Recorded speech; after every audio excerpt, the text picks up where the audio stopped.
you were one of my all-time favorites, but you were always a close second to my all-time favorite. And he just let it linger and states my favorite was Bill Goldberg. And then we see Bret Hart, and he is introduced by Joe Tessitore and Wade Barrett, who are inside of the ring, and Bret comes out to a huge reaction in the Saddle Dome, and Joe Tessitore says how something special is going to be happening in Canada, and that special something is that on Friday, tickets go on sale for the Survivor Series in Vancouver. It's like, oh, okay. That's great. There's also a moment where it's hard to see, but it appears that as Bret gets into the ring, he looks to Wade Barrett and basically I think he was asking him where they need to be facing, and Barrett like pointed toward the hard camera. Bret says, "This is the place to be. There's no one that's more proud to be a Canadian champion than him. He never ducked a challenge and proved he was the best for 20 years every night." And he is interrupted by Gunther, who comes out and he's showing off his belt. He had so much heat from this crowd because they don't want to see anyone mess with their hero. And Gunther explains Bret is one of his childhood heroes. And this is a bit of a passing of the torch moment because you're the best there was, and I am the best there is and the best there ever was. And ever will be. Yeah. There ever will be. And he looks at Bret and says how me and Stu, pointing to Wade, grew up watching you. Stu. Yeah. I thought at first it was a reference to obviously Bret's. No, this was father. the other Stu. No, I think this. I don't know if he was supposed to call him that. And then says, Bret, you were one of my all-time favorites, but you were always a close second to my all-time favorite. And he just let it linger and states my favorite was Bill Goldberg.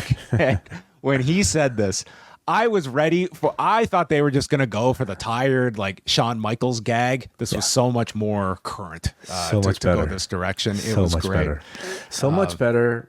Yes, number one, because it's so much more relevant these days. Like this is really Bret's longest rival at this point. And it's really a rivalry from one person.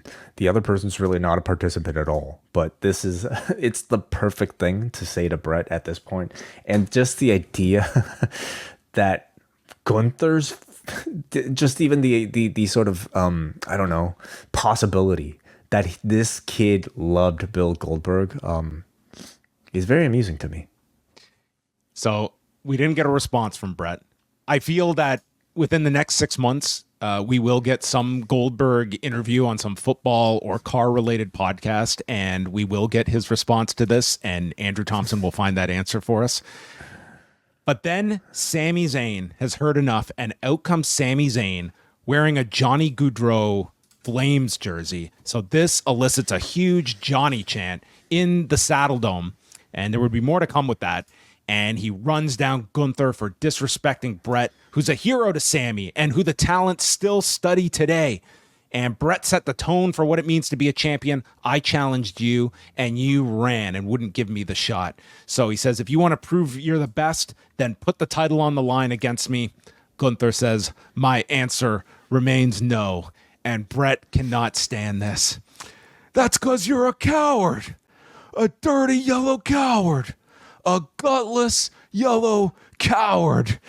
And Zayn confronts Gunther on the floor, and they get into a big brawl, and then Zayn returns to the ring, raising Bret's arm, and they embrace. Yeah.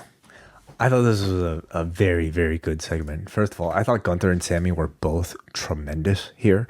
They were able to pull so much value out of Bret the Hitman Hart, who, let's be honest, like he's well past his performance years. He's great in interviews that are that turn into great headlines. But as far as like cutting promos on like a professional wrestling stage, he's long past that part of his life. So I don't know if there was that much you could have worked with Bret, but you had Bret Hart in Calgary, and that's all you needed. The man just needed to step out there, get that reaction, and have the rest of their talents.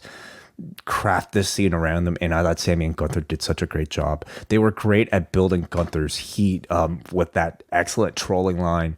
And then Sami Zayn as Bret's defender, I don't think you could have asked for a better one. Now, you and I or somebody was asking, it might have been a feedbacker asking, if this would have instead involved Drew and for the CM Punk feud heading into Raw. And I like this a lot better. For one thing, I mean, Punk wasn't on this show. He was selling. I think and also like the connection between Punk and Bret hasn't necessarily been made so clear, especially on WWE TV. In AEW, you can argue, yeah.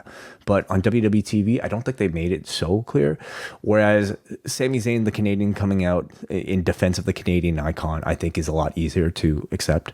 They were also really successful at like paying respect to Bret's career and his legacy on WWE TV, mentioning things like, hey, the boys in the back still study this guy's tape.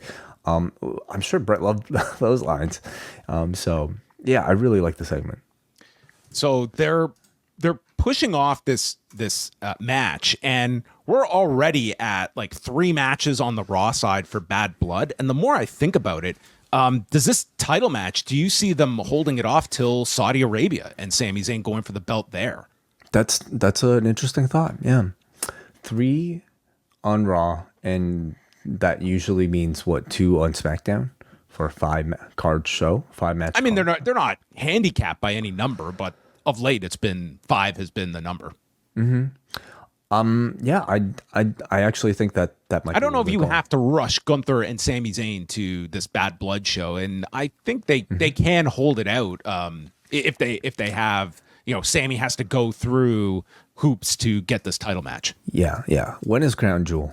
It's not till November 2nd. So we're talking like that is like almost 2 months. That's a long time for Gunther to be inactive. But that I think would be a place where, Sammy has like 5. Or you could do one match. It doesn't even have to be a Bad Blood, but it's designed, it sets up a rematch at Crown Jewel. Like there's some, like Gunther gets counted out or Gunther gets himself disqualified. Like you could do that. I could definitely see that. Yeah.